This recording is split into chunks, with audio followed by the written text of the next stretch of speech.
Thank you for tuning into this week's episode of the Rising Latterly podcast. This is Arjun Sachdev. And this is Jay Ballou. We hope you find something here that offers you new meaning or a fresh perspective. If you do, we encourage you to give it life. Be bold. Experiment. And most importantly, bring it into the interactions with the people you surround yourself with. And see what happens. All right, we are honored to have Dr. Keith Campbell join us on the podcast today. Keith is an author, a speaker, and he's a professor within the Behavioral and Brain Sciences program at the University of Georgia. He's a nationally recognized expert on narcissism, society, and generational change, and he's the author of the recently released The New Science of Narcissism, which is what we're going to be talking about today. Keith, thanks for coming on the show. No, thanks for having me.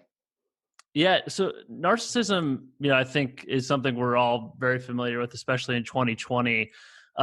It's one of those human conditions that's been plaguing mankind for a really long time. A lot of people will remember the story of Narcissus in Greek mythology, the man who fell in love with his own image reflected in a pool of water. And then obviously in 2020, you have a lot of people falling in love with their own image in their selfies. So there's a lot of different entry points. But I guess my first question for you would just be, how do you properly define narcissism? Because before I read your book, I had a lot of misapprehensions about it, and I didn't understand there's actually two distinct forms. So maybe if you could unpack those for us, that'd be a good jumping off point. Yeah, that is one of the issues. And, when people are using the term narcissism, they're usually talking about somebody who's got kind of inflated view of himself or herself. They've, a sense of entitlement, think they're better than other people, a sense of superiority. Those are the terms for cockiness, arrogance. Those are things that usually people mean with narcissism. But a lot of times they don't really know what they mean, so they just use it to mean sort of a jerk who's more successful than I am. Yeah, exactly. a jerk who's less successful is a loser, and a jerk who's more successful is a narcissist. So so it gets used, and we use it sort of more specifically in the psychology area and personality science, where we're talking about really two forms of narcissism. And the one that you're probably more familiar with, that most of us think about, is what we call grandiose narcissism. It's this combination of self-centeredness and entitlement, but also some charm and charisma and energy and drive and ambition. So, like Tony Stark in the Iron Man movies is kind of this, he's narcissistic, but he's very, people like him because he's successful and he's out there doing it, even though he screws stuff up a lot because of his own ego. Mm-hmm. And so this grandiose form is what we see with politicians and business leaders and, bad relationships, because these are kind of likable people who have these sort of negative consequences at some point. Mm-hmm. And there's this other form of narcissism, which we don't think about as much in the normal world, but we think about a lot more in the clinical world, which is vulnerable narcissism. So these are people that, have a pretty inflated view of themselves and their own importance. So they have the self-importance of narcissism, but they don't have the drive or extroversion as much. They're more neurotic, maybe have lower self-esteem, and maybe depressed and anxious. And so sometimes this more vulnerable narcissism we talk about as covert narcissism, because it's hard to see. So you don't really see it when you first meet people. It kind of pops up later. Sometimes basement narcissism, like, you're living in your mom's basement, kind of like thinking you're a legend. The closet narcissism, there's lots of different versions of this. Hypersensitive narcissism is a good one, and that's one of the scale names. But the idea, or thin-skinned is another term we use, but these are the folks that when they get ego threatened, they react very quickly and sort of they become destabilized. So if I'm really hypersensitive, like a hypersensitive narcissist, and they're saying, Keith, you're a loser. No, I'm not. You're a loser. And I kind of get derailed, or I get real depressed and go home and go, everyone thinks I'm a loser. I'm a winner. I'm going to show them. So you have these two very different faces of narcissism, or these two different forms. The challenge has been historically is the clinical people who are writing the books on narcissism saw these hypersensitive folks, and the people in the business or dating or political world saw these grandiose narcissists, and people tried to square that circle by saying, these arrogant people deep down inside must be these really vulnerable people. And so when you see an arrogant leader, Donald Trump or your Governor Newsom, or any of these guys, they go, well, deep down, they're just putty inside. They're vulnerable. They're insecure. When Newsom's at the French Laundry, he's really shy and he feels like a loser. No, he really doesn't. He feels like an arrogant, entitled son of a bitch oligarch because he's grandiose. Right. But the idea was, so I picked on Trump for about 7-8 years, and he's gone now. So I got to turn the page a little bit. I don't mean to be political, and this affects both sides. Yeah, no for sure, absolutely, yeah. But the idea was deep down, and underneath Gavin's hair gel, you find this Woody Allen figure who's really insecure. But that doesn't seem to be the case. Yeah, no, there seem to be these two different forms of narcissism that we talk about with the same words, but they're a little different. The thing that makes it more confusing is there's also a clinical or psychiatric condition called narcissistic personality disorder, or NPD, which is a very extreme form of narcissism that involves grandiosity and vulnerability. So it's got a little bit of both, and it becomes really extreme and causes impairment in your life. And that we can get into that if you want to discuss the clinical disorder. But that's a different form, and it's relatively rare. But what happens is somebody says, "Hey, Keith, you're a narcissist." And I'm like, "You mean I have a clinical disorder? You mean I'm kind of a charming guy who's a bad ex-partner? You mean I'm kind of living in my mom's basement, insecure, wishing everyone paid attention to me? What do you mean by that?" Right. So we need to kind of flesh it out a little bit. Absolutely, yeah. And so it sounds like with the grandiose narcissists, it's really about advancing their ego. They're more bold, they're more extroverted, they're more kind of willing to charge into the fray to establish their ego. And then the vulnerable narcissists are more avoidant and more concerned with protecting their ego. But ego is kind of at the center of both forms. That is a great way to put it, because you're right. With the grandiosity, it's approach-oriented, it's risk-seeking. It's like, here's a chance for me to shine. There's a stage. I'm going to jump on that stage because everyone's going to love me. This is why you see entrepreneurs that are more grandiose, because like, this is an idea. It's awesome. I'm going to get everyone to do it. The vulnerable form is, I don't want people to see what a loser I am. So I got to be defensive all the time, and I don't want to necessarily take risks, because if I go out there and ask all these girls out and they start rejecting me, I'm going to learn that I'm really not as great as I am. So maybe I just won't ask anyone out, and I'll just say all women suck because they won't ask me out. So it's that very defensive quality. Yeah. So it sounds like there's definitely a spectrum of the type of, we all carry the trait, but you're going to have a different layer of it. And so I'm actually thinking, I started thinking, okay, like, I feel like salespeople are grandiose types of narcissistic people. And then you have, as you mentioned, like the people that are in the basement, they might be more vulnerable. Does that always apply? Like, is the salesperson always going to be the grandiose? And is the basement, hacker always going to be the vulnerable one? It's good. Okay. And whenever we talk about personality psychology, we're always talking about probabilities and correlations and associations, and nothing is absolute. So, but true. If I had to pick 100 sales guys, they're going to be extroverted. They're going to be sort of charismatic. They're going to be more likely to be narcissistic. I have a lot of friends who are salespeople. They're people that you like. Good salespeople are likable people. They're charming. Doesn't mean they're narcissistic, but they're going to lean that direction more. If I pick 100, I'm going to get more narcissists. If I pick a bunch of, I don't know, basement dwelling people you that think they should get they should get special attention, and they're constantly fantasizing about, I should be on social media more. People should pay attention to me. My book should be read. My company should be a unicorn. You're going to see a lot of vulnerability in that group. Not everybody, but that's just where you're going to find it more. Right. And it's like if you walk into a bar and 5 people hit on you, those 5 are going to be the more narcissistic, because they're the ones who are willing to go out there and make the move and think they're going to get away with it and take the risk. Yeah, and that is an interesting point too there, that narcissists can be likable, especially in the short term. Absolutely. We do work in different ways to show that in the research. And one way is called thin slices, where you have somebody talk about themselves for 30 seconds or 60 seconds, and you show strangers like how much you like this person. People are grandiose. You go, I kind of like them. Not huge, but you're like, that's the effect. A likable person. Another way to look at it is social media, like how attractive are people? And people who are narcissistic look more attractive. They look more attractive when you first see them. They look more attractive on social media. And part of that is you care. I mean, if you've got a bigger ego and you're really concerned about appearance, you're going to put more energy into it, more effort, and you're going to do better. So yeah, it's logical for sure. It's like a constant feedback loop to us to always care about what people are thinking about us. So it's easy to say, hey, don't worry about what the person is thinking about you, but we're all doing it all the time. Yeah, and that's, it's really interesting because you can think about this, you know, kind of the more, there's an old tech language in, I'm just saying this because you guys were said you were from the Bay Area, so I don't, this is how they maybe, I imagine they talk, I don't know.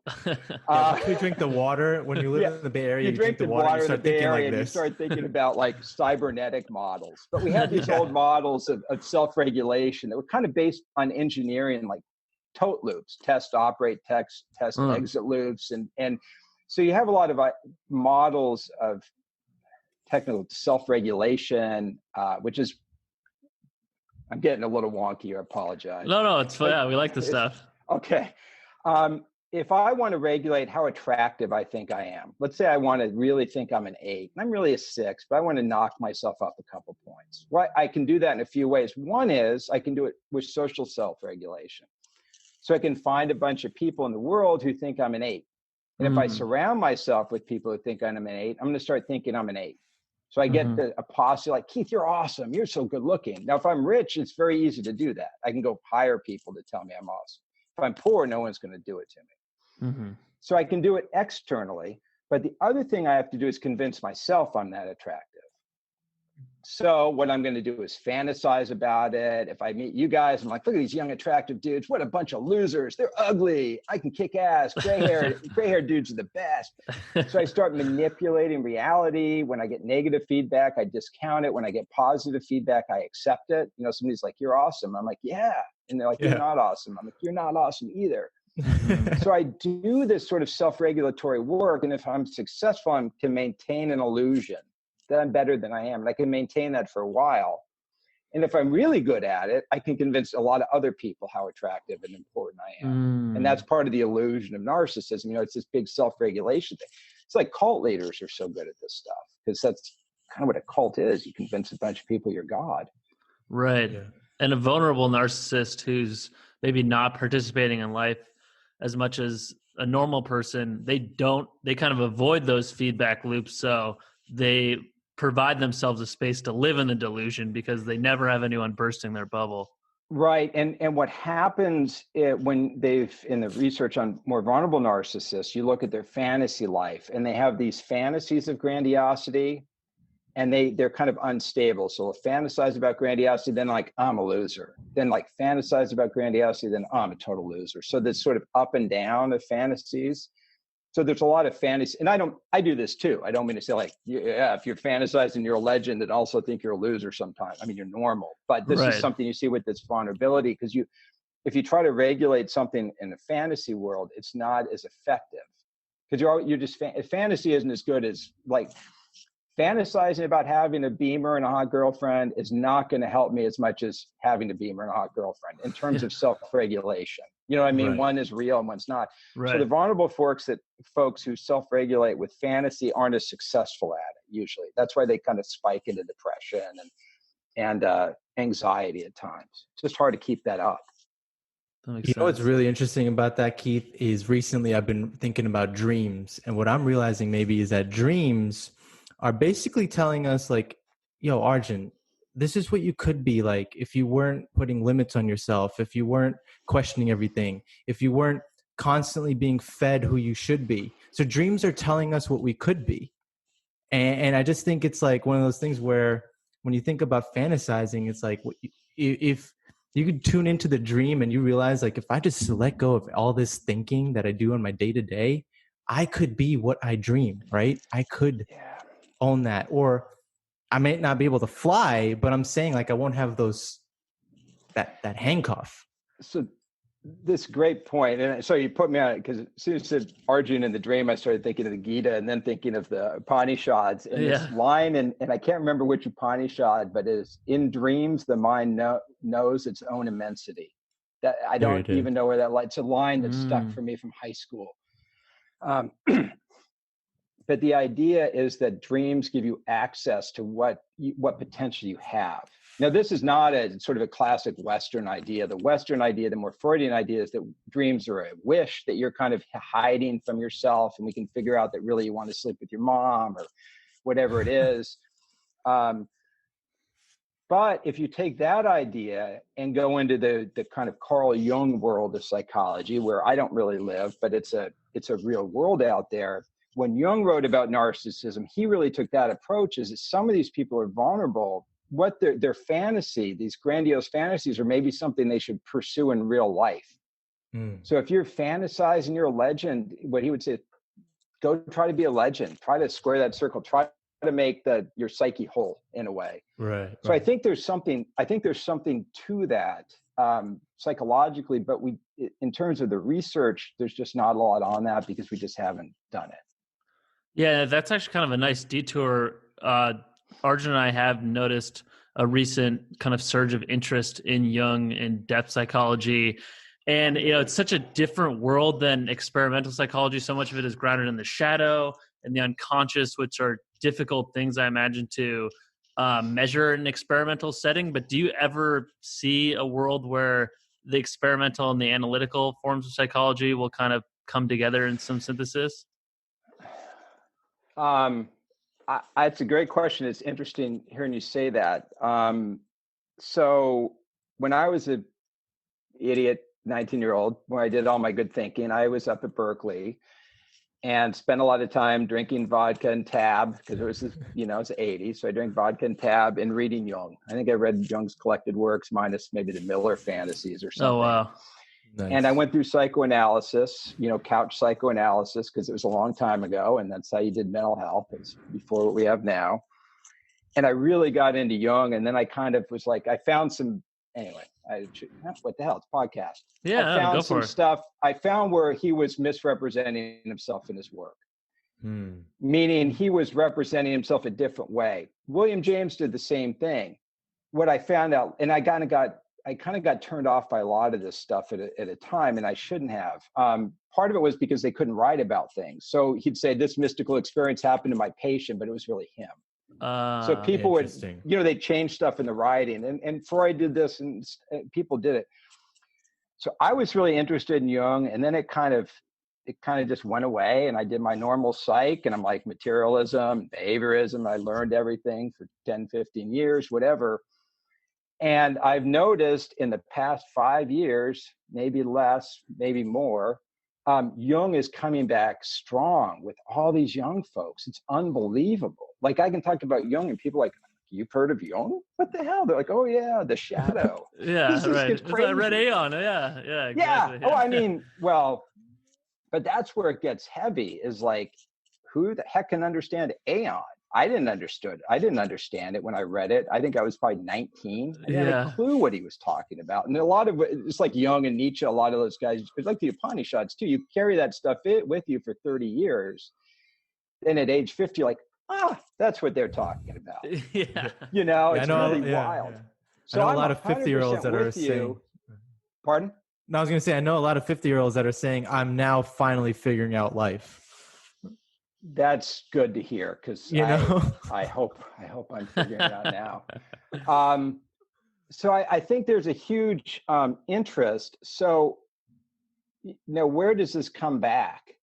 The place I think it started to come back, the depth psychology, was in the psychedelic work. Mm-hmm. Yeah. So when at Imperial College, I think when Robin Card Harris, who's one of the big leaders over there, started doing the work, he was coming at the psychedelic work from more of a Freudian perspective originally. Not the Hopkins people, they're more the materialist scientists that kind of stumbled into this. But he was coming at it from that perspective. But unfortunately, what happens in this work is the only way to get this stuff through is to just use neural language. You got to use biological, neurological language, or else people freak. Mm-hmm. So my guess is what's going on, or people are trying to understand this stuff from the perspective of the collective unconscious or something. But they can't talk about that in a journal article. So they're talking about, for an example, if you read one of the articles on DMT opening a new dream state, Yeah, so if you read right. and they have like a brainwave, and like it's Yeah, a new dream state. I'm like, you talk to the psychonauts, they're like, dude, that ain't a new dream state. That's we open the third eye and talk to gods that way. I'm like, whoa. So you have two different people with 100, completely different languages to talk about this. And the reality is medicine has all been taken over by psychology has been taken over by medicine, and medicine is all biological based. So there's really not a lot of room for it in the real world. The way the research funding goes is the funding is coming from National Institute of Health and from these big drug companies, and no one's funding Jung. I mean, they're funding biological models of change. Right. And that's why when you talk about psychedelics, they're going to talk about neuroplasticity. That's something you can, it just makes it tractable for people. Yeah, that makes sense. Well, I guess, going back to more academic vocabulary, maybe we could spend some time talking about the big 5 personality traits. Because I think, for people that aren't familiar with psychology, it's such a basic model that can help you better understand yourself, better understand the people around you. And, it relates to the topic of narcissism. We can get there in a moment here, but maybe you could just tell us a little bit about what each of the big 5 are. Yeah, I'm going to just to reflect off that. I noticed that too, that the big 5 is something we use all the time. And it's so easy for me to use the big 5 for everything. It's like our Rosetta Stone. Yeah. But in the normal world, when they talk about people, it just hasn't made it out there as much as it should. It's kind of like, I'm thinking I should write a book on the big 5 next. That'll be good. So the idea with the big 5 is a long time ago, and you go back to England, they wanted to understand traits. They wanted to understand traits in families, basically. So they said, okay, we want to understand personality traits. How do we find those traits? What are they? And they came up with the idea that maybe they're in language. So if I'm describing you guys and I have language for it, I say smart or sassy or curious or weird or mean or unstable, any of those words, they're language words. So this idea, they call it the lexical hypothesis, was that personality traits are going to get kind of captured by language. And we're going to have single words for most traits. So people started thinking about traits, and they started looking at language. They said, God, we've got like thousands of these traits. We can't do research with 1,000 different traits. Yeah. Right. But it turns out being nice and kind are pretty similar. So if I say, hey, I met this dude, Arjun, he's really nice. And I said, I met this dude, Arjun, he's really kind. It's kind of the same. It's not exactly the same, but it's pretty much the same. So people started clumping these traits together, saying, well, we can clump them together and sort of see which go together. And 50 years later, whatever, it's a long process. People said, well, there's really 5 categories, a big 5, that capture a lot of these traits. So we call it the big 5 because they're kind of these very broad baskets of traits. Okay. So think of it as like buckets of traits. And there's nothing super magic about 5. It just seems to be the one that works the best, but you can have 6 or 7 or 4 or 3 or 2 or 1. I mean, there's even a big 1.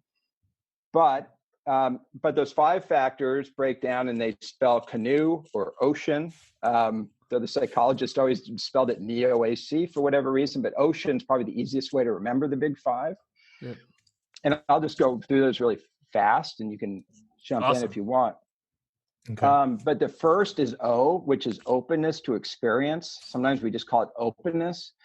So openness is a kind of the 2 big aspects of that are an interest in aesthetics or creative ideas, weird music, and also an interest in philosophy and sort of intellectance, sort of this philosophical interest. So people who are open tend to be very artistic or philosophical, and you can have both of those sides to it. It's often the case creative people are high in openness, people who do unusual things. I like to think of openness as novelty-seeking. In a way, it's people who are very interested in seeing new things. So I'm very high in openness. I like novelty. Somebody said, dude, let's go surfing. And they said, we can either go to, for San Diego, we can either go to Pacific Beach where everyone is, or we can find this little spot that's a misto spot that breaks 1 out of 10 days, but maybe we'll hit, it'll be awesome. And there's some cool shells. I'm like, I want to go to the misto spot. Yeah, right. Yeah. That's openness. It's novelty seeking. It's not the best, it's novelty. You're adding an event to your life. It's making it more eventful. Yeah, it's adding an event, and over time, what happens if you're very open is you have a very rich life. Mm-hmm. Because you're like every day, like that would be cool. Let's try that. So you get very rich life, but it's costly because you're always jumping from things to things. So when you look at creative people over their career, like, why didn't you just stop with the Beatles? Why'd you break up? Like, because I got bored. Right. Yeah. So, but it's a career you see. It's a trait you see with, like creative people. Let's see. Ocean C is the next trait. That's conscientiousness. Conscientiousness is a combination of sort of a desire for orderliness, neatness, and a desire for industry and kind of dutifulness or industriousness. Mm-hmm. So people who are conscientious on one side are kind of, you can say, neat freaks. And the other face of it is really more industrious, driven, rule following builders. Mm. When you design tests to hire employees, what people are looking for is conscientiousness, because they're people that are going to follow the rules in a system and do it very well. Mm. There's a trait that got very popular called grit, which is the ability to kind of keep going despite setbacks. And grit is essentially an aspect of conscientiousness. It's kind of the same thing. It's just a more narrow conscientiousness. Interesting. So conscientiousness is it predicts wealth really well. It predicts work. It predicts a lot of things. So people who are successful are usually pretty conscientious. I think of myself as low in conscientiousness because I work with all these super conscientious freaks. I'm very conscientious, but compared to the people I work with, I'm just kind of a layabout. But compared to the people that you teach, though. I'm more. Well, God, these new kids, man, these schools are getting so competitive. Right. It's got to be tough. They're hard working. Yeah. God. Yeah. And sorry, if I could just jump in there too, guys, I think it's an interesting place to point it out. These personality traits tend to follow a normal distribution, right? So most people will kind of be clumped in the middle, and then there'll be a few people at the extreme. Absolutely. So with all these traits, there's sort of a normal distribution in the middle. There's a little bit of a bias in one direction. So you can have disorders or problems at both ends. So you can be too conscientious and end up with sort of OCD. You can be not conscientious enough and end up being kind of impulsive. So you can have problems at both ends of these, but generally in our society, people are a little more conscientious because that's kind of what we want. We say conscientiousness is good, but really you can have problems at either extreme. Personality, you want to be kind of near the middle to be healthy. Gotcha. So the next one is extroversion, which is a trait a lot of people have heard about. When people think about extroversion, they're often thinking about more Jungian extroversion, which is this sort of, I get energy from being in the world. But really, when we talk about extroversion in psychology now, we're talking about a combination of sociability, which is what, I'm an extrovert, sort of social butterfly. But the other piece of extroversion is, I say maybe drive or ambition might be a good way to put it, or energy. It's sort of this very strong approach orientation. So you see a lot of extroversion leaders because they're just driven. Doesn't mean they're social necessarily, but they have a lot of drive. So it's in terms of reward seeking, it's very much goal directed. So people are really extroverted or can be very goal directed. They get a lot of reward from achieving goals. Mm. So that one piece. So when we look at, I talk about narcissism, but you see a lot of extroversion with grandiose narcissism. And when people say grandiose narcissism is good, it's often that extroversion piece they like, as they drive. Actually, on that point, can I just pull off of that? Because I think it's also important to note that you don't always have to be the most extroverted person to be the most fascinating person. And I think that's like, you don't have to have that trait to be a fascinating person. As a matter of fact, you don't even have to be the most likable or sociable person in a room, and you could be the most fascinating person in that room. Absolutely. I think I'm very extroverted too. And I can tell if I go to a conference, I watch myself, and my extroversion will make me talk to everybody. But what I will do sometimes, I'll start talking to somebody and I'll just start talking over them. They're like, hey, tell me about my idea. And I'm like, what a great idea. Here's what you should do. And I'm like, just spilling over them. Oh, yeah. And so I'm not fascinating. I become kind of a bore. You're like, Keith, this kid won't shut up. I mean, I can regulate it. Okay. I'm not that out of control, but so extroversion is not necessarily the same as being fascinating. The people who are fascinating are often quiet, interesting. Say one of the most interesting people I ever met was a Navajo code talker. I met in Hawaii, just at a hotel. I just saw him in the corner and went up and just started talking to the guy. Most interesting conversation, but he wasn't out there talking to anybody. He was just chilling. Right. So you can find a lot of cool people who just aren't real talkative. Absolutely. They'll make that one comment that will stick with you the rest of the night, whereas someone else just made 100 comments that all are forgettable, more or less. Right. Yeah. So where am I? A. Yeah, and. So the next is A, which is agreeableness. And agreeableness is kind of a combination of politeness, a willingness to get along with people, sort of being cooperative, and something that looks more like compassion or really kindness or caring or empathy. So it's got, people are agreeable, like, yeah, I'll just get along with things, or they're more sort of open and compassionate. Narcissism, grandiose narcissism, is a combination of extroversion with very high antagonism, which is, low agreeableness, which we call high. The opposite of agreeableness is antagonism. So narcissism is a combination of antagonism and extroversion. So imagine somebody who's sociable, this is grandiose narcissism, somebody who's sociable, driven, likable, and kind of willing to take advantage of you and be mean. They're not really compassionate.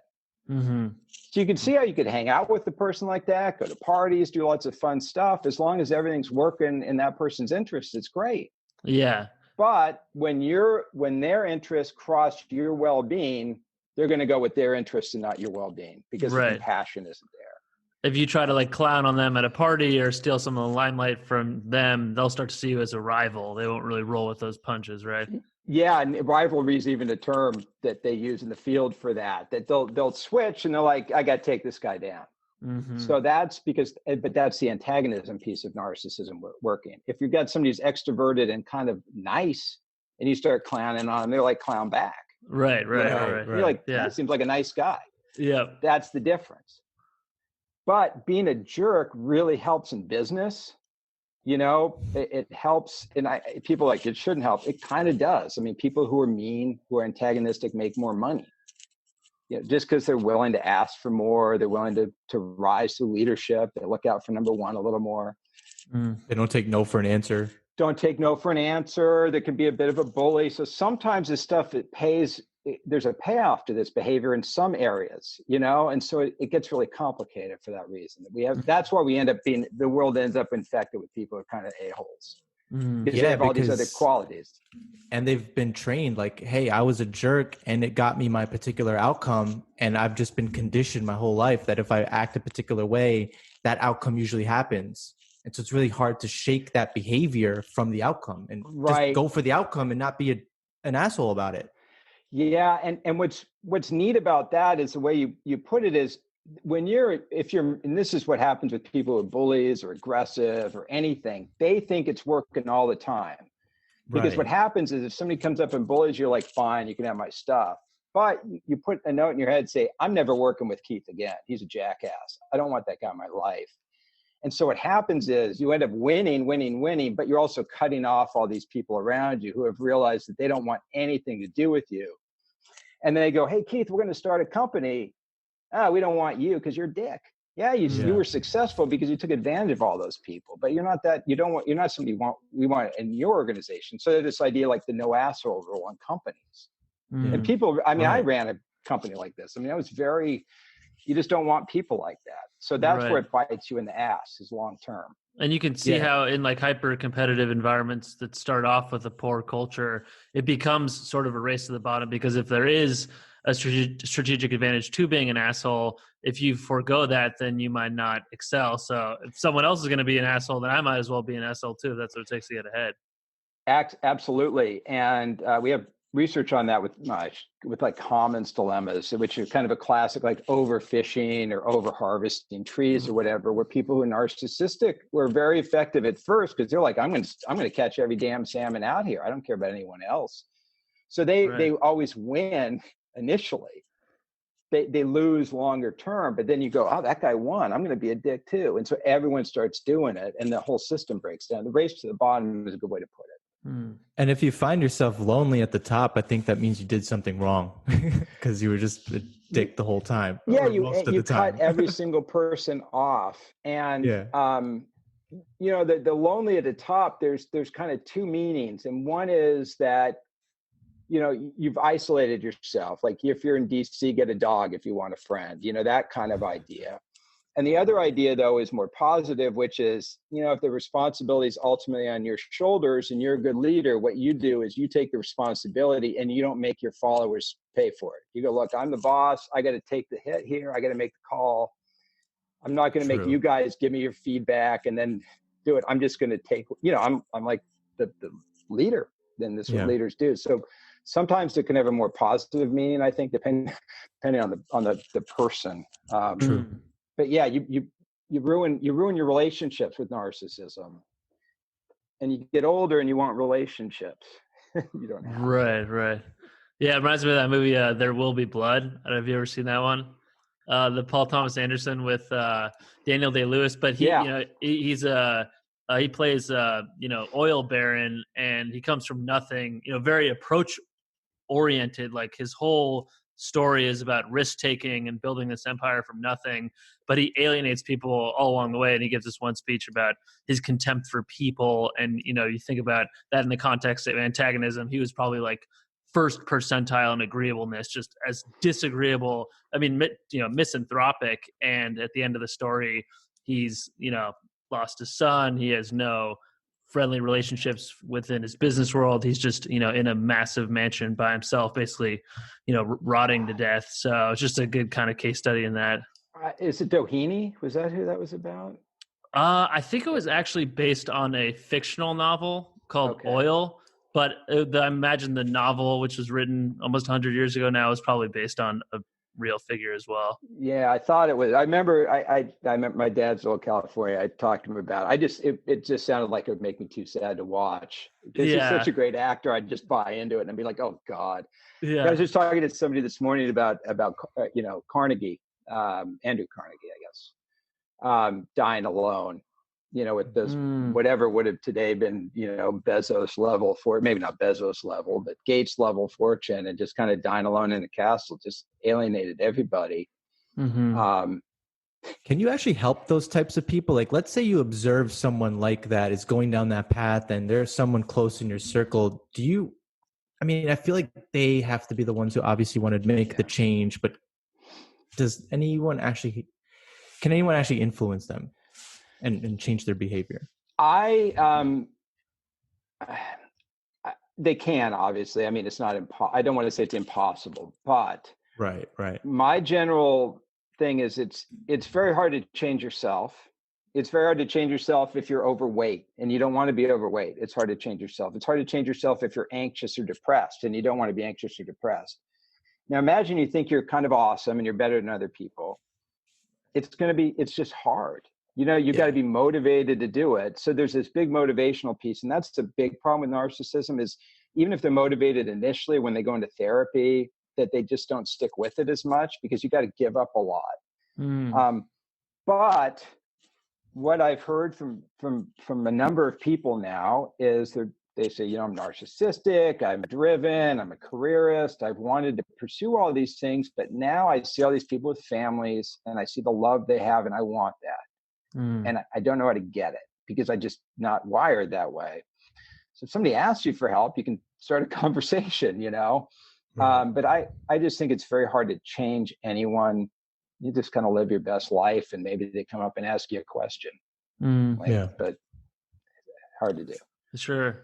Yeah, and so to round it out, so we just got through extroversion, agreeableness. So neuroticism is the last piece here, right? Yeah, that's ocean. N is neuroticism, and neuroticism is funny because we use this term all the time, but I realized it's kind of an old-fashioned, psychoanalytic term, like a neurotic.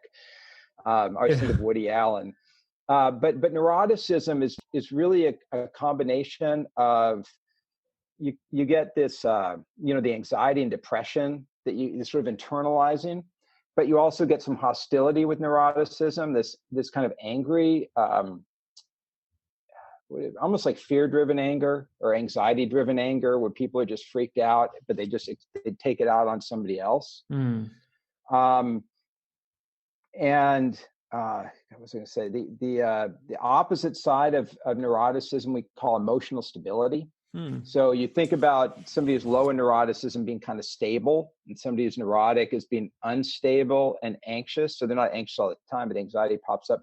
Neuroticism is related to a lot of our, popular, common mental disorders. So anxiety disorders, depression, phobias, all these things have sort of links to trait neuroticism. In the narcissism world, neuroticism was what you see with vulnerable narcissism. So vulnerable narcissism is really a combination of antagonism and vulnerability, sort of like antagonism and neuroticism. So it's sort of like being depressed and anxious and also kind of mean and entitled and self-important. And the grandiose narcissism is you take that same kind of core of antagonism, but you mix it with extroversion and drive and maybe energy.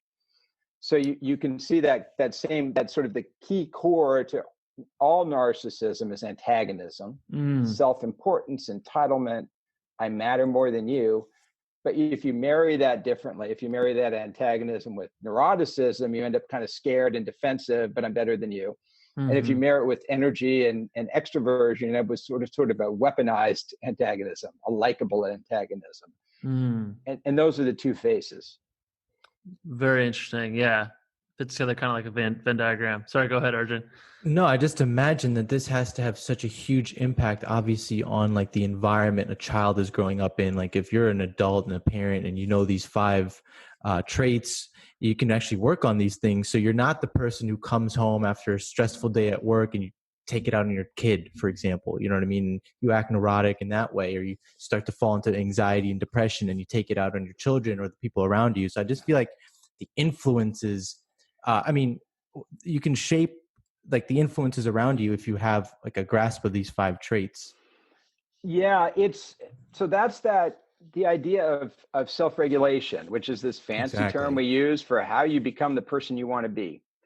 So if I'm somebody who's really neurotic, and I am at times for sure, I don't want to take that on my kid. I got to do something about it. So what do I do? Do I go into therapy? Do I take an SSRI? Do I take take Xanax to get rid of my anxiety? Do I intervene biologically? Do I go to yoga? Go to yoga? Do I try to change my diet? Do I try to meditate? Do I try to find more love? Do I try to face my fears? Do I do all these things? And the answer is, yeah, you kind of figure out you're a neurotic person. You try to do those things. You figure out what works. Because you don't want to dump it on your kids. The other thing with neuroticism, you try to avoid stress because stress is a big trigger and people are sort of unstable. So you try to buffer that to the extent you can. So there are things people do in all these things. If you want to be open, you just go, geez, I want to be open. I see all these people that seem open. They're kind of cool. They look cool. They do cool stuff. And I'm kind of lame, and you're like, well, it's not too hard. Go find something and go do it and just make it a habit. Go try to explore something. They used to do this in the relationship work, but go try to find something every week you've never done before and go do it. Go, I've never been to, roller derby. I'll go check out roller derby. I've never been to Tijuana and saw the painted donkeys down there. I'll go see the zebra painted donkeys, get my picture. I'll do whatever. I don't know if they still have that down there, but I was trying to think of San Diego stuff for you. I used to do. But you go do cool stuff. So that would be a way you could kind of train yourself into it. The area of personality change is new. For a long time we thought people couldn't change, but it really seems that they can. And we've kind of established now in the field that, yeah, we can change, and but we don't really know how to do it. So that's what we're looking at, is all these different ways people, focus on how to change themselves. Yeah, I think one of the cool things about being able to break narcissism down into its component parts and being able to identify antagonism at the core of it is if you're trying to kind of combat your own narcissism, or maybe you're trying to help a partner combat theirs. Let's say they're a grandiose narcissist, they're extroverted and they're antagonistic. You don't have to go after the extroverted part of them. That can be a very positive thing. It's just you can kind of narrow your focus on the antagonistic piece and maybe try to, spot treat that. Exactly. I like the spot treat. I've never used that. I might steal that. But yeah, it's you break it into parts. So with narcissism, the problem is often the love. It's like you just don't have the capacity for love. People like, yeah, he's kind of full of himself and he's a little bit self-centered, takes a bunch of selfies, but that's not so bad. I don't mind that. He's a jerk, and he's kind of mean. And so if he works on being nicer, more loving, loving kindness meditations, working with puppies, whatever you do, you can kind of open up that part of yourself and become a better person without having to worry about, we got to make Keith realize he's just kind of a loser like the rest of us. Yeah, that'll come on its own. When you open up to other people, that ego part kind of goes away a little on its own. So I'm a big believer in focus on love, focus on connection, focus on relating to people. In the Buddhist traditions, like focus on your mom first. Okay, you love your mom. Okay, now expand from your mom, maybe your dad. He's kind of a dick, but you got past that, different time. Love your dad, and then you kind of build a bigger circle. So there's ways people can do this. Mm-hmm. I find one of the best ways to do it is just go out in nature, because you just go out there and you start hiking. And you start climbing and you keep going. And next thing you know, you're out in the mountain for a couple hours and you're like, I'm walking on this thing that's been around for millions of years before I was. It's going to be around way longer than I'm going to be around. And I'm just trying to get to the peak of this thing. And when you get to the peak and you get that view of the landscape, that kind of helps recalibrate things. I agree. And that is in the research, like Paul Piff he's a bit, where is he now? Oh, he's at Irvine. Sorry, I know he's a California guy, but did this stuff at Berkeley, looking at awe. So how does the experience of awe reduce your ego? And they've done this in different ways in the research. So I remember the Berkeley one because there's one out and look at a forest, kind of being a forest of trees. I don't think it was redwoods, but sort of something like a redwood forest would do it. And another study, they put people in a VR system and showed them the universe, with the dot with the earth. It's like you are here. Oh, yeah. Those big map, and you're like, oh my God, I'm so insignificant. I'm just nothing. So sometimes that sense of awe can really reduce the ego. There's actually a psychedelic paper on this that came out, but it was more self-report. So people have these psychedelic experiences that were awe-based, and that would be ego reducing. But our own work, I'm not so sure about it. I worry. I don't know if psychedelics are really the cure for narcissism. I think they might be better for neuroticism more than that. But it probably depends, and I don't really know. Yeah, I know it sounds like kind of new territory, but I was a little surprised that trait openness wasn't bundled into narcissism because, staying on the psychedelic thread, people, when they have transcendent awe experiences with psychedelics, are known to have expanded their trait openness. And I think there's not really an academic vocabulary for it, but anyone that's had that kind of experience or read about anecdotes of that experience know that there is some diminishment of the ego when you go through those major awe experiences. And given the fact that ego is so central to narcissism, I just wonder, transitively, if the trait openness and the awe-seeking behavior has something to do with the ego that has something to do with narcissism. I mean, I don't know how it all fit together, but I agree. When I conceptually think about this, I'm like, well, you should. Okay, so there's an old line from, I think I'm going way off old stuff, but Ihai Dogen, he was one of the first people to bring Zen to Japan. But I could be wrong about that because I don't have my screen here. We need a real life Jamie.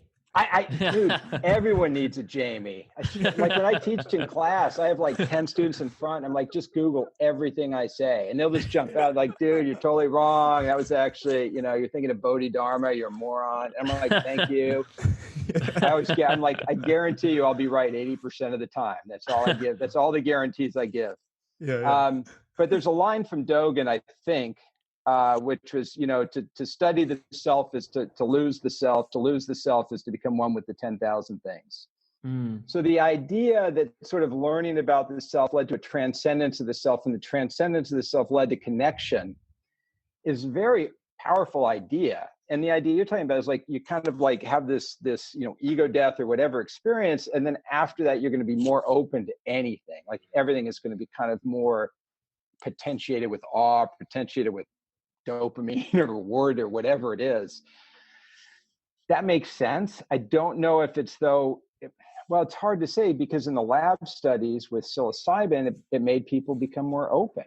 I mean, they would take, psilocybin, they'd be like, well, then we measure them 6 months later, and there's a change in openness. But when we've done the work in, the plant medicine work, we're not seeing that, because the people doing it are so open to start with. Yeah, that's the sample. Oh, yeah, right. You have a real. Yeah. So I mean, I kind of thinking like the plant medicine is almost like a screen for openness. It's like a selection. Yeah. Like, hey, who wants to come do this ayahuasca stuff? We're going to snort it through a shaman's, leg bone or something. And like the guys that are like, yeah, I'll do it.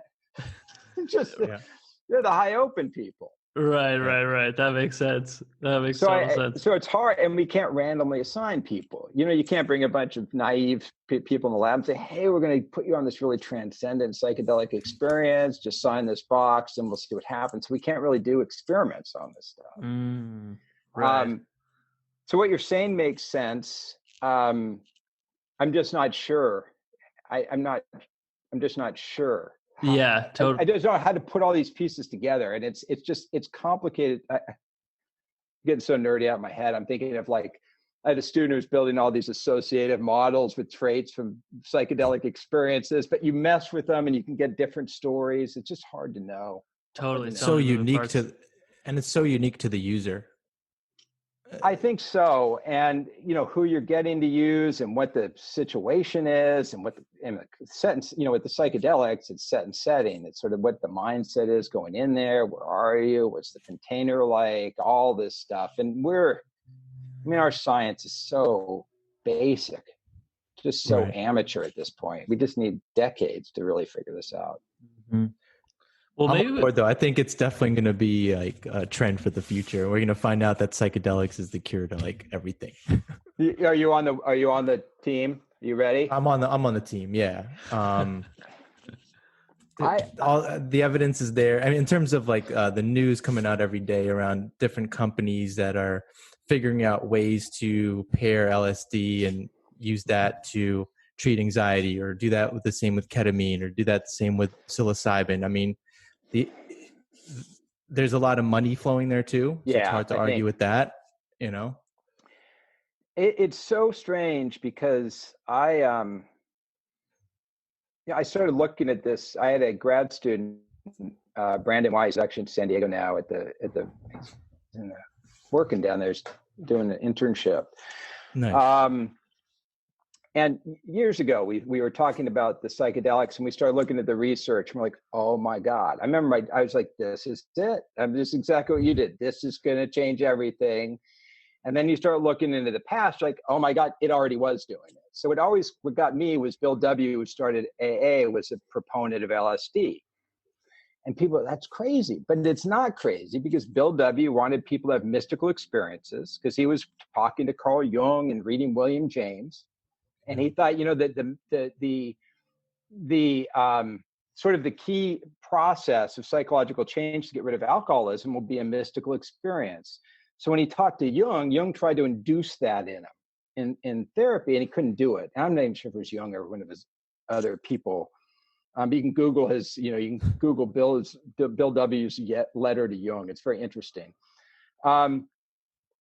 It's very hard to induce mystical experiences in people. If I went and if I said, I want to have a mystical experience, and I went and joined a church or an ashram or a synagogue or whatever, and said, hey guys, teach me the yoga or the Zen or the Kabbalah or whatever you do, the Sufism, whatever you guys do to get to your mystical experience, teach me.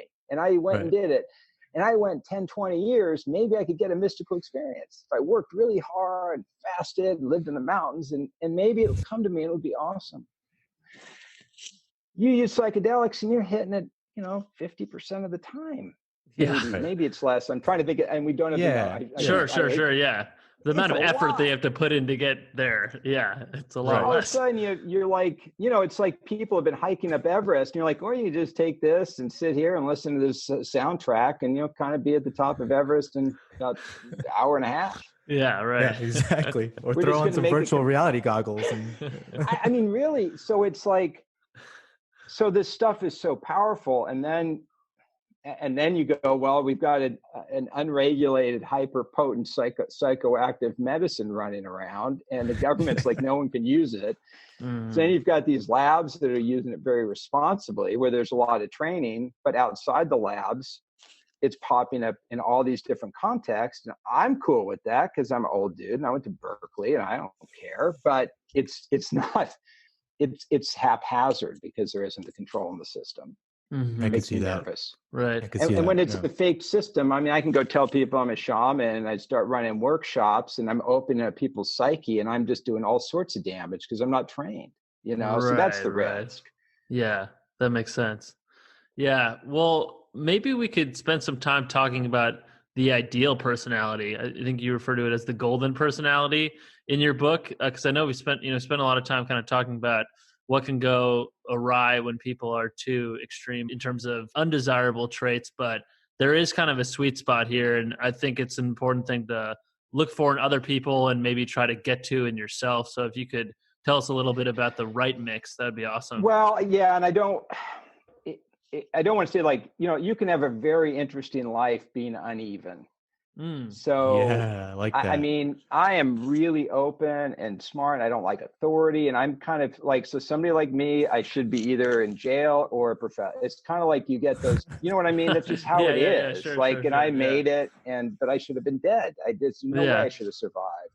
This is a different time too. So it's weird to say, there's a lot of ways to get through life and it's a journey. But generally what we find with personality is that there's kind of this big one trait, which is combination of some openness, conscientiousness, extroversion, agreeableness, and emotional stability. So low neuroticism, that's the one that's sort of reversed. Mm-hmm. And people that have those traits, they're a little open, not too open, a little conscientious, but not over the top. So they're, kind of always, double checking the doors. Extroverted, but they're willing to hang out at home. They don't talk over people. You have people that are up at that upper level of those things. That seems to be kind of on average the ideal set. But the other thing that's really important about personality is the flexibility. Is that if you can come out and hang out with a bunch of weirdos and get super open, but then you go to another place and you're like, I can turn that openness down and kind of just go with the program. I can be really extroverted at a party, but if I'm sitting in a meeting, I can be quiet. I can turn my energy off. That flexibility is really important, especially moving through a complex world because we're always kind of putting on one suit, putting on another suit. Yeah.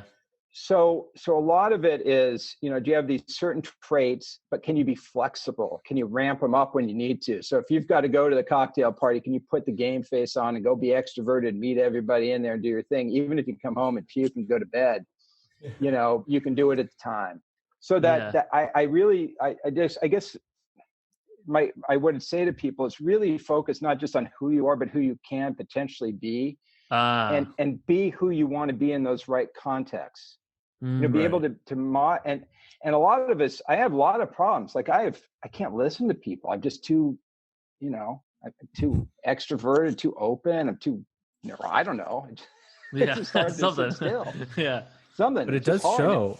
it does show that your personality isn't fixed. Like it wasn't fixed when you were 15 years old. I mean, it's something that's evolving, and it's something that you will require a lot of practice, a lifelong practice. Absolutely. And this is something that, this is historic. We thought with Freud that personality was, set at age 6. And then with William James, he's like, man, you can get to 18 or 20 before it's set in plaster. Maybe 30, we set it in plaster, and then that's you. Turns out people are changing their whole life. But you get your life set, and if your life's set, you're set. You're not going to change a bunch. You got your job, your marriage, and your community. You're not going to all of a sudden get really weird because everything's holding you together. Right, right.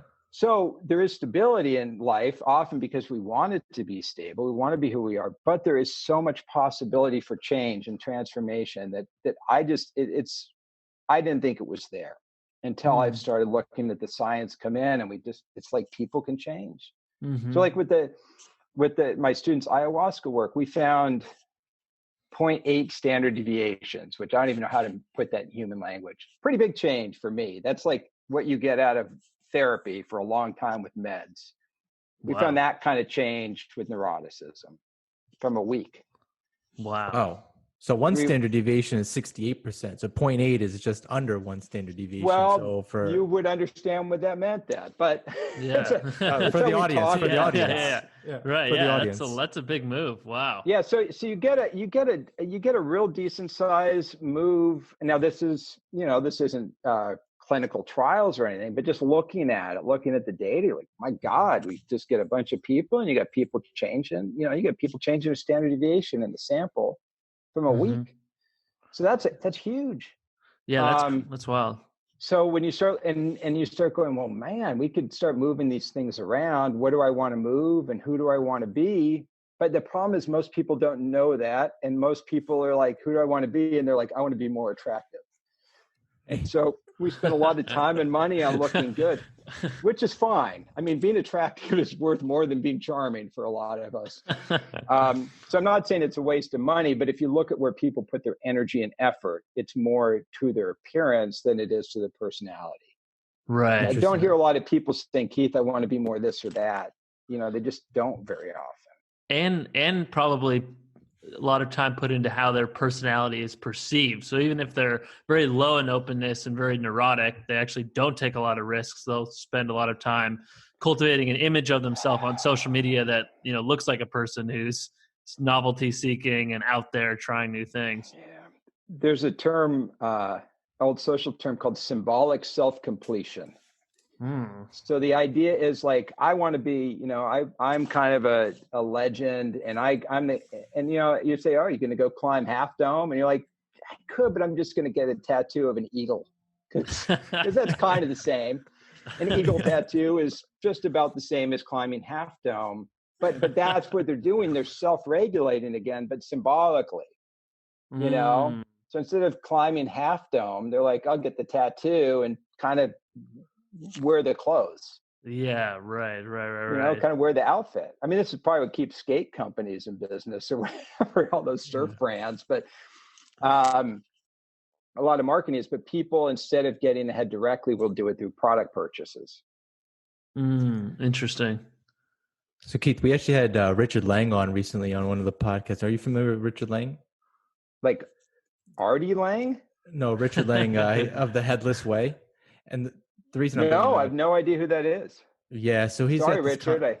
No worries. I'm sure he's going to want you to check out his YouTube or his website, headless.org. But anyway, we had him on recently, and the reason I'm bringing him up is because you just mentioned something a few minutes ago around this idea that there is stillness, there is stability, and then from that point, you can figure out like how creative you want to be or where you want to take your direction of your life. And we just talked about this with Richard around that concept. And you're right, not a lot of people are aware of thinking like that. And I think a conversation like that and a conversation like this one is going to help people get there. And I like how you're saying that. And my way of thinking about that is that it's very hard to have real creativity without stability. So I think about it, I think of, Coltrane, like old out jazz. So if you listen to really good jazz or both Coltranes, you'll ground a really stable beat with a really out melody. So you have a really stable baseline, a really stable chord progression. So people are like, I get it. And then you just go out with the other stuff. And that works. But if you just go out, if you just start blowing the horns and, people are like, I can't keep up with you. I don't know. Right. It's too weird. So I think that it's very important to try to marry stability and instability, or you try to marry kind of grounding and exploration. You kind of make those two things work together.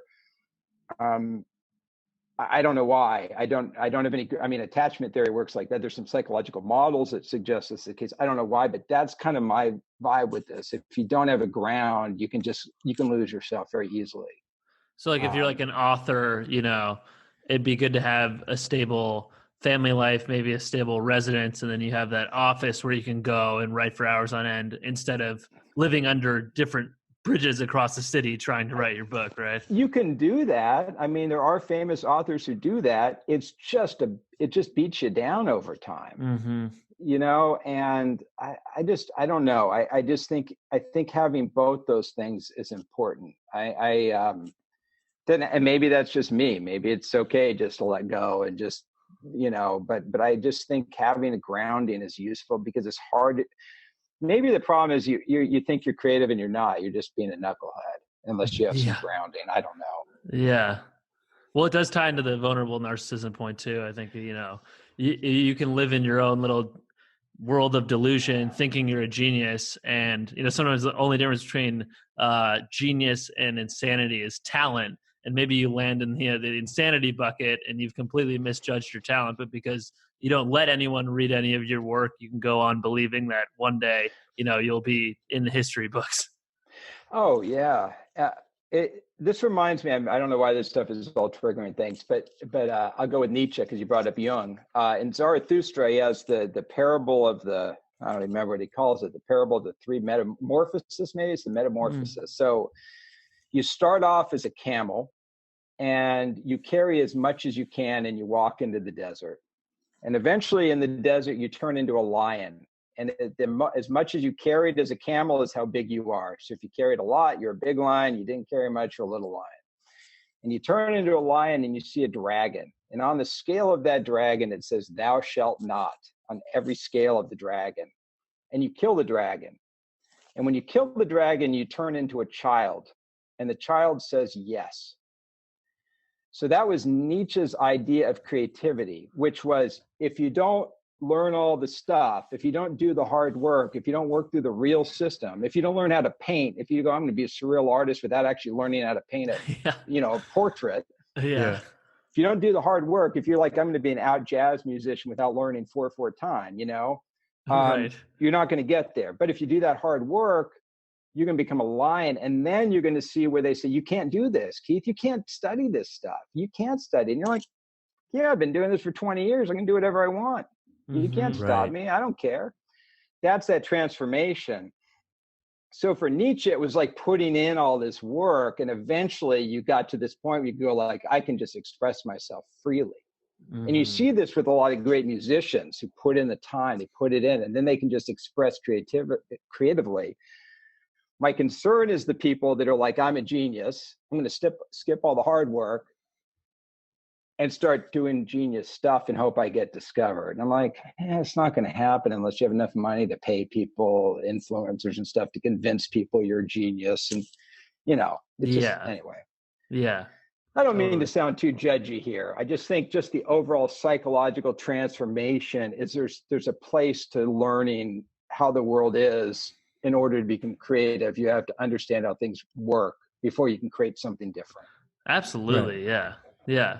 And I think a lot of people maybe know that they're not a genius because they can't even nail the basics. So instead of working on the basics, they kind of just shortcut it in their mind and say, well, I'm better than the basics. Like, I'm above that in some way. Yeah, those people are idiots. I've said this my whole life. I don't. I know it because I've done it. I'm like, look at those guys. They're friggin' morons. I'm like, not really. You do try to do it yourself. You're like, it's actually pretty friggin' hard. Yeah, exactly. I'm not even be the moron. That's it boils happened down me to a what's lot. the narrative of your life. Like, what is the narrative of your life, and are you willing to change it? Are you willing to just go on with it? I mean, you have to have some flexibility there too. Yeah, and the narrative thing is really, it's really interesting, because that's a way sometimes we think about personality as a life story or narrative. And this approach doesn't get studied enough, but it's really important. So if somebody asks you, like, tell me about yourself, you're not going to be like, well, on the big five. I mean, you might, but I might. But Yeah. we're set, like in psychology, we're like, yeah, A plus. You know, that's how we just be like E minus, A plus, and plus plus. Like, that's Oh, how we're nice, taught. nice, Yeah, nice. it's That's just cool. sort of the big five. Yeah. I like that. But most people will tell a story, and the story, when some people, like, the story I want to tell is I'm just awesome, and that's my story. I'm awesome, but that's not a very good story. The story everyone wants is the hero story. It's the story of I was here and I kind of thought I had it together, but something drew me away, and I went through these adventures and I really fell apart. I thought I was going to lose it all at the bottom. It was awful. But I learned some stuff, and then I came back and I worked my way back, and now I have these boons, these gifts I can bring to people because I've been to the bottom of the well and I've come back up again, and I'm shining like gold. So it's that hero's myth, or that hero's journey that people like. They want to watch that. That's the story we want to watch. But when it becomes to your own life, you're like, yeah, I want to be the hero. But you're like, well, what happens to a hero? He dies. He goes in the trash compactor. He's eaten by the whale. He goes to the bottom of the ocean. He loses it all. He doesn't know who he is. He has to break his whole self into pieces. You're like, I don't want to do that part of the hero. I just want to do the cool shit. Yeah. You want to stand over the dragon's body after it's already been slain. Exactly. It's like, I just want to stand over the dragon's body and look like a legend. But if you read the story of, like, Sigismund, Sigmund Freud, the name comes from, like, Sigismund, the hero. And I think in the story, he kills the dragon and he hears the sounds of nature. That's what happens. So when he kills the dragon, it's not like he was a hero. He heard the sounds of nature. It's self-transcendence. Right. And, but that's not the story you think. You think the hero stories, you walk in with the dragon on the head, and then you're like, get all that, you get the king's gold and everything thinks you're a legend. But really, the story is you lost yourself in the process. But by losing yourself, you gained yourself. Sorry, I didn't mean to cut you off there. No, I'm just talking. I was just going to say that kind of reminds me of, like, why a psychedelic trip may not be the best for everyone, because they're painful at times. And if you actually go through one and you come out feeling like you just died, it's like, I just died and I'm still alive. There's, like, this idea that, like, I don't want to go through that experience, but I want to have the trip of a mushroom experience. You know what I mean? Like, people want to do it thinking it's cool, but the reality is that you may have a painful experience and actually live a death. And so it's one thing to just be aware of in that space. Yeah. And then in the ayahuasca work, that actually this isn't published yet, but but in Brandon's dissertation, he found that I don't know if you guys have worked in the plant medicines like the ayahuasca work, but people have these very difficult experiences. And they're very painful, a lot of pain, suffering, not just physical pain and puking and feel like you just did a shot of battery acid, but just emotional pain. But what's interesting about that is that pain, at least in some of the data, I don't want to, like, this isn't rocket science. I mean, this isn't like science at this point. This is just sort of what I see in the data. I don't want to oversell anything. But sometimes the sense of that, the amount that people suffer is reflected in the amount of healing they have. So sometimes in the ayahuasca work, that suffering seems to be related to the healing process. It's not a bad thing. It's really kind of what you expect. Yeah. But like you said, is people like, I want to do ayahuasca and be cool. And it's like, yeah, but you kind of got to suffer and die and have, all these horrible ego-death experiences and puke your guts out. And then you won't feel cool because you'll be... Yeah, exactly. Yeah, try putting that on Instagram, your Instagram story. just hurling, puking my guts out, feeling like a little baby, crying and wondering what the hell I did this for. That's living my best life. Yeah. Living my best life.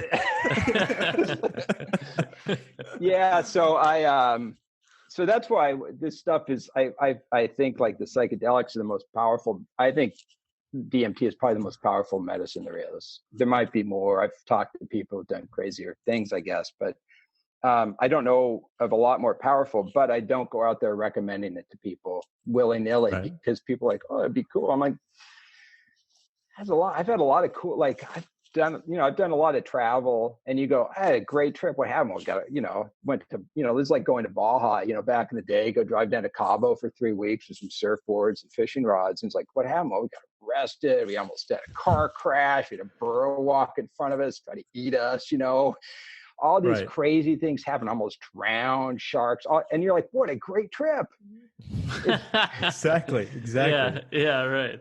And that goes back to the openness, like, openness, right? Like, you got to go out there and live with a particular, that's how you can bring the force out of life, is if you have an intensity around what you do, you can actually bring the force of life that's within you along with you, if you're open to things. I have no research on that, but I grew on, that's how I live. I try to I just try to lean into stuff and do stuff that's scary and challenging as much as I can. And I'm safe, I got kids, I'm very safe, old guy. But if you're not taking risks, I find it very hard to grow. Totally. Yeah, totally. But you lean into fear, you lean into risk. Again, I'm very serious. I'm not irresponsible. I have children, but being willing to take risks is just the only way you're going to have an adventure. How could you do it otherwise? Or else it's Disneyland. That's a brilliant way of saying it. It's so true. It is, and it just popped in my head, but I just realized it's like, you're not going to be transformed by going through a freaking Disney ride. Yeah, exactly. Yeah. If the ride is already pre-built, you know what the whole thing entails from beginning to end. You're going to get to the end in one piece. Where's the thrill, right? Yeah, it's kind of cool when that snowman, like if you ever go to and you're like that snowman's cool on the Matterhorn. I still remember that, but it never transformed me. It might have traumatized me when I was 5, but it never really. It's not going to be transformative as it would be if you really went and tried to hike Everest. And you got sick and you failed, and I'm sorry, it's getting real dark here. No, this is really appreciate that. I would say that obviously you've been thinking a lot about personality and written books, but like when you daydream, where does your thinking take you? Like, what do you think about? No one's ever asked me that. I spend a lot of time thinking about. I think about psychedelics. I think about shamanism. I think about yoga. I think about cryptocurrencies and economic changes. And that's huge. And a lot of like geospatial stuff. So that's kind of I'm just trying fringy stuff. I'm just very fringe. So that's where a lot of it goes. I'm just trying to. And then I keep going, God, I didn't learn enough about the damn Egyptians. I'm like trying to read about ISIS, and then I'm like,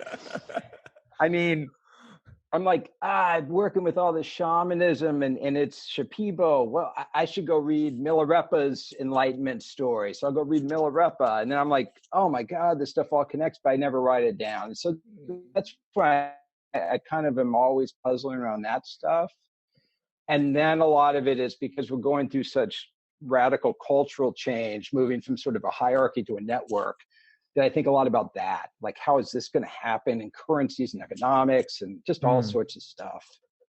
Damn, the currency thing, because the currency thing with cryptocurrency, it's about control of the digital wallet in the future, and that there's implications there. Yes. Yeah. That's a whole separate episode. Oh no, I'm going to stop there. You asked me what I think about, and so those are the things I'm always kind of turning those things around. It's not as much. I always keep up with the psychology, but I kind of know it, so all I need to do is just keep up with it. And I'm thinking about this other stuff that I don't understand at all. I'm thinking a lot about non-dual consciousness. That's where we're at. That actually, Richard Lang is basically The Headless Way is all about non-dual consciousness. It's a kind of different spin on it and a different way of tapping into it and perceiving your conscious state as just sort of one open field of consciousness. But I think you'd really enjoy it. Yeah, I would go check it out. Well, Here's how I would phrase it. You started me on this. I told you I'd talk over everybody. So my academic training, sort of social personality psychology, is in the lineage. We all run by lineages. You have an advisor and they have the kid, they have a student, they have a student, they have a student. So my lineage goes back to William James. And William James, cool. You always go back to somebody cool. That's the nice thing about lineages. Yeah. It's like we all go back to Adam and Eve. It's like no one goes back to Sam. Like, damn, I'm in Sam. But the idea is that that James talked a lot about the self, and he talked about what he called the spiritual self, the sort of pure consciousness, sort of this pure ego consciousness. Samadhi, maybe an Indian or Hindu, whatever yogic term for it, kind of open consciousness. And he talked about consciousness as an associationistic structure, the idea that we have thoughts and they connect together, and he called it like a stream. So he came up with the idea of the stream of consciousness, the idea that each thought predicts another thought, predicts another thought, predicts another thought. Oh, so that's a relatively recent concept. 100 years or 100 years. Yeah. Stream of consciousness is probably 120, 130 years old. And it goes back to sort of British empiricism and British associationism. And then and if you trace it back, you go to like David Hume, who is the one talking about all this in Scotland. Gotcha. Okay. And then you go into Hume, and Hume is like, and it's all Buddhist. And you're like, and then you find people like, Hume is hanging out with Buddhists. Some of Schopenhauer was reading all these Hindu texts. Like Thoreau. So a lot of this Eastern stuff got welded into Western psych. Freud was talking about the Nirvana print. People don't know this. It all got kind of forgotten. So what happened in that world is this idea of the associationist self, the self-regulatory self, the mental self, that got picked up on by behaviorism and marketing and everything. So people spend a lot of time talking about the self-concept, self-esteem. How much do you like yourself? There's been years of people looking at self-esteem. But this other part of the self, which James called the I, the observing consciousness, kind of pure consciousness, people are like, we can't figure this out. So they just said it didn't exist. So they just kind of ignored it. This is what happens. So like Jung talks about it in James, but everyone just ignores it. They just study this more behavioral aspect of the self, the one that's easy to study. So now we're at a place where you have Elon Musk trying to come up with this neural link. So he can I'm going to measure every sort of link in here, and those are going to every association in here in your brain is going to link to a thought. And pretty soon I'm going to learn the math of those associations, the algorithm of those associations. I'm going to figure out your thoughts and your behaviors. So he's trying to basically tap into that stream of consciousness, put a sensor into that stream of consciousness and start to predict the river. Wow. Yeah. Does that make sense? It does. Yeah, it's a great it definitely analogy. does. Yeah, okay. Absolutely. So I like that analogy. I'm going to steal that one from myself. So he's saying, look, dude, we are so freaking smart. I have cracked the code of the human experience. I'm going to be able to predict the river from my sensor in the stream. Right? And all there is the stream. There is no consciousness. There's just the stream. What James would say is that, maybe there's another form of consciousness that's not in that stream. It's the consciousness itself, and you're not capturing that. And I'd add, oh, by the way, you're never going to predict the damn thoughts. It's too much chaos. But I don't know. Yeah. Right. So what we have now is we have somebody in Silicon Valley, and I love Elon Musk, so don't get me as negative. I love the fact he's doing this, but he's making Frankenstein. Because what we're talking about is this is Frankenstein. Frankenstein was Mary Shelley saying, let's take all these empiricist, British associationist ideas, and imagine if you made a fake person, how would this work? How would that person come online? How would they build their mind? James wrote about this too. So we have these two models of the mind. One is this sort of association over time. You start piecing stuff together and you become a person, Frankenstein, Neuralink. This other model is you're a soul. You're a soul on here. You got a thumb right here, a flame in the thumb, and that's you. And this other stuff is kind of nonsense. It's going to help you get through this lifetime and we'll forget about it. But we should be focusing on the soul. Yeah. That doesn't exist in psychology because we don't really have the soul as a construct, and there's no language to talk about. No language for it. Yeah. So we've basically been taken over by behaviorism, and we're in the kind of the Frankenstein business. Yeah, And there's also no language to measure the sort of just pure onness of consciousness. You can measure the thoughts going through your stream of consciousness, but what it is fundamentally, just the fact that non-sentient component parts came together to become sentient. We don't understand that at all yet. Right. So what we do is we assume we understand it, but what they're doing is, and this is, I can't believe you guys have followed me this far. I love it. It's just behaviorism. But what we're saying, instead of stimulus response, like a dog, like Pavlov's dog, like ring the bell and you salivate.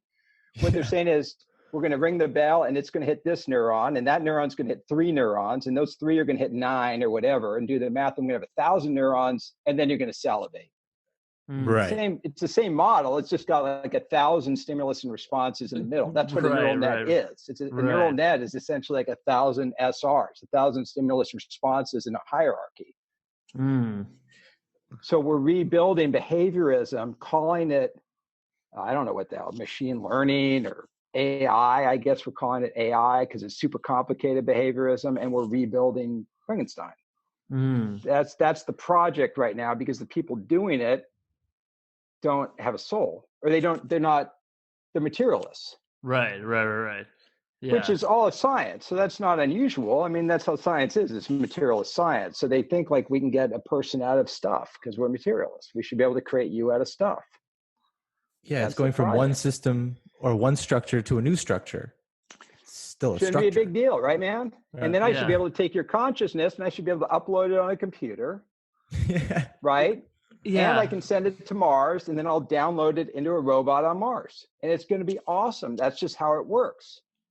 Yeah, it seems just so overconfident to me that, That's why I love these guys, because it's hubris. It's like hubris born out of stupidity and ignorance of history. Right, yeah. I admire that. Well, it's boldness, right? That's extroversion. Yeah, I love extroverts. I love it. And they could be right, and I could be wrong, and I could be an old fuddy-duddy. I just am like, yeah, you guys are going to fail because these systems are so complicated. And there's enough crazy stuff going on in, Tibet and in the Tibetan tradition. People do crazy stuff that don't make any sense with our models.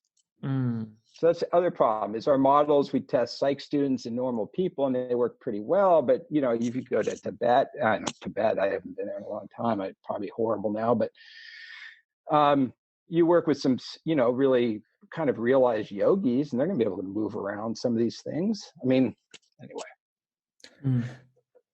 I have to ask you, because you mentioned it. You mentioned we might go from like a hierarchy more to a network. Can you just expand on that a little bit? Yeah, so when we built the great institutions, what we did is we centralized authority, and I'd say thing would go to those institutions, be sort of looked upon by a central authority, and then put out again. So education was, you want to get a degree, you go to an institution, there's a hierarchy in there, you work through the process of the hierarchy, you get awarded with this PhD, which is like a magic stamp, and then you go into the world an expert. But it's a hierarchy. Journalism was a hierarchy. You had an editor at a newspaper, and the news was a reporter would go out, collect the news. He was a professional. He'd bring it to an editor. They'd double check, make sure it was really good news, and then they'd put it out there. Right. I mean, all the currency is all centralized. Our government took over currency function. I don't know when they did it. They did it so many times, I guess, over time. It wasn't originally, they were supposed to have a currency function. Well, I guess they had a minting function, but they've sort of taken that over and centralized it. So if I want to give you money, it's got to go through the central bank. I can't just give you $50. It's got to go through the freaking banking system. So all those things are centralized, and they had to centralize them because that was the only way to do it. You could only have the New York Times printed at the printing press and distributed to everybody. That's just how it had to work. You couldn't just have me put the news to you because we were too far apart. Right. So what's happening now is things are turning into systems. So currency, crypto, like Bitcoin, is basically a social network that's run on mining.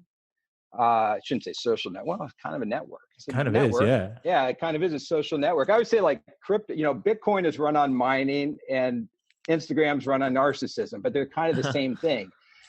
But everything's run on a trust of a value. Like everything's run on the fact that we're all going to trust each other, that there's a value to this thing. So yes, that's a structure right there. Yeah, and that value is socially constructed, like Bitcoin or like social approval on Instagram, or what makes you an influencer, what doesn't. But what happens in these systems is you'll see, like, so imagine you go to your company, where if you work at a company, you'll see an org chart. And they're like, here's the boss, and the boss's bosses, and then these bosses, and these bosses, and then the scrubs.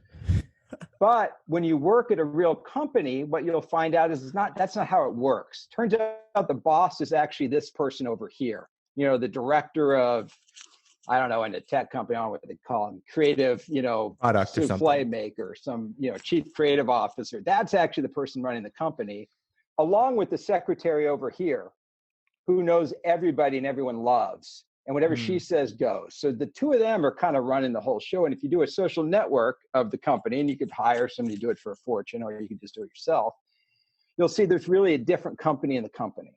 Does that make sense a little bit? Oh, yeah. Totally. Yeah. So it's easy to see in one company, but now imagine that, like, why do we need all these companies with these hierarchies? We could just make them into co-ops. Like, why do we need Uber with a CEO? We could have all the drivers just on sort of a blockchain. We're all part of this. We all have a trust network built in there, and we don't need any of this stuff. We just need each other. Same with currency. I mean, Bitcoin seemed like it kind of worked better than any other currency in the last 50 years. Yeah. And we don't need anybody for that. But the problem is the people running the hierarchies are like, no, you really need us. You really need us. So I'm an educator. I'm like, no, you really need a PhD to be smart. Like, why? I mean, fuck. I mean, why do you need a PhD? I know lots of smart people. They didn't go to school because they were too smart for school. School was boring. And now you need a PhD because we're really the authorities. And so the people in charge of these hierarchies don't want to give them up. But when I'm talking to you, I talk to podcasts all the time because this is how people get information now. Right. No one's on Google Scholar reading my articles. They listen to frickin' Rogan. That's all they do. Yeah. I mean, that's what people do. Everybody's doing that. They're doing it because this is such a better way of getting information across. And then if I listen to a bunch of podcasts, I'm like, oh, there's a few things that stuck in there. I can go Google those. Right. I don't need to take a whole course on Jung. I can just Google Aeon and go read that. I don't even have to read the book. I can find a guy who wrote an article on the book doing a TikTok on it. Yeah. And then link that to something that you heard a week before that, and there's constant connections, and you're thriving.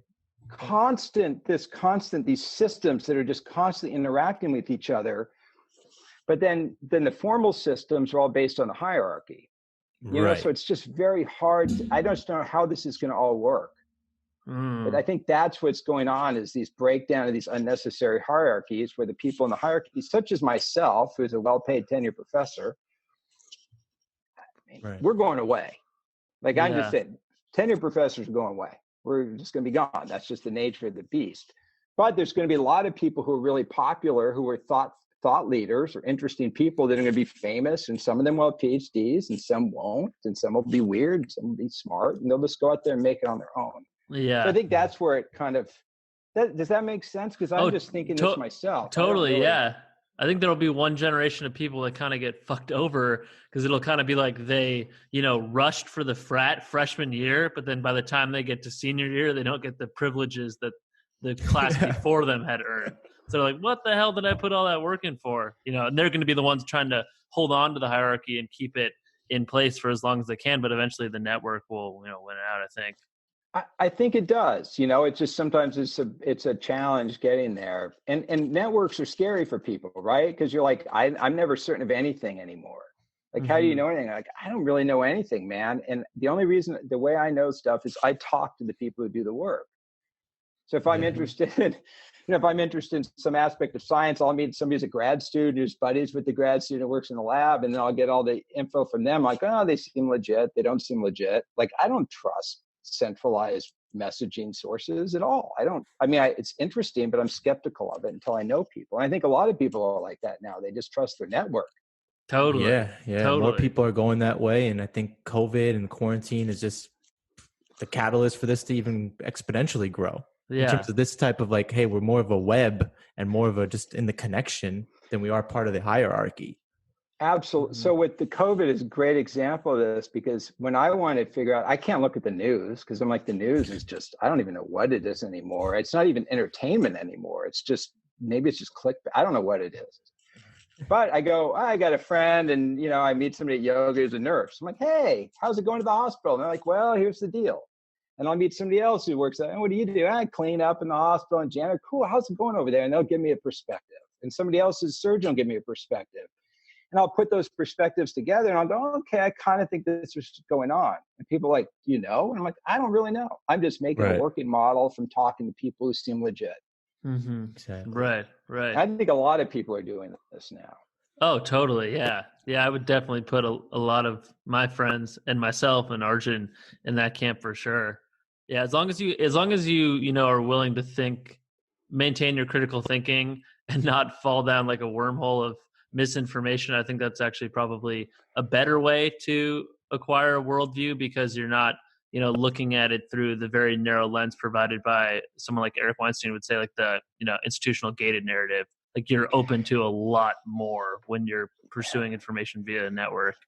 Yeah, I and the challenge, like you're saying, is you can be wrong. And so when this happens, you're going to have an explosion of theories and conspiracy theories and stuff, because there's no official narrative. And so what narrative are you going to do? You're going to do the narrative that sounds right. That's the fun narrative, the interesting narrative. Right. But I think that networking is going to be, I mean, that's how I feel stable. I have a bunch of people I talk to who seem smart and they're engaged. And I'm like, I just go talk to them. I don't read I talk to a lot of reporters who are doing stories, but I'm like, they don't have any time or any money. They're smart people, but they're not getting 5 months to do a story. They got a 24-hour turnaround. How could they figure that out? You can't do it. We got to start teaching this stuff in high school, Keith. I mean, like in terms of, there's no reason to take a trigonometry class, trig class. I can't even say the word. Trig. I don't need to be taking trig in the 11th grade or 12th grade. I need to be more around like, what is it to be an adult, you know? And this is it. Yeah. And if you want to learn trigonometry, take you down to the rifle range and have you shoot. And then this guy's shooting and you're like, dude, how come you're hitting the button every time? He goes, well, let me just do some math here, and start drawing it out. And you're like, what do you call that? Well, we call it trigonometry, but it's, you can call it weapons science if that's cooler. We start building our models. Yeah, I'm a big believer in just doing, like, it's like anything I study, I just do, I just try to figure it out. You know, I just try to put myself in those positions.